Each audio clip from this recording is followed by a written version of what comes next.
જાપાનની રાજધાની ટોક્યોના હાનેડા એરપોર્ટ પર એક વિમાનમાં ભીષણ આગ લાગી હતી.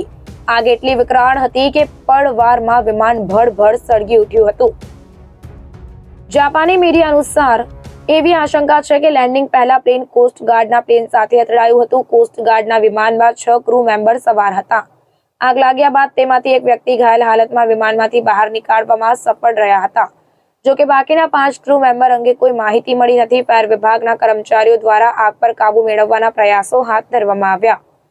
તમામ મુસાફરોને સુરક્ષિત રીતે બહાર કાઢી લેવામાં આવ્યા. આ દુર્ઘટનામાં થયેલા નુકસાન અંગે હાલ કોઈ માહિતી સામે આવી નથી.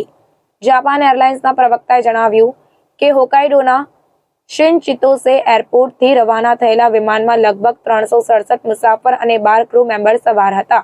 તમામને વિમાનમાંથી સુરક્ષિત બહાર કાઢવામાં આવ્યા છે. જો કે કોઈને ઈજા થઈ છે કે નહીં એની માહિતી મળી નથી. જાપાનનું પરિવહન મંત્રાલય આ મામલે તપાસ કરી રહ્યું છે.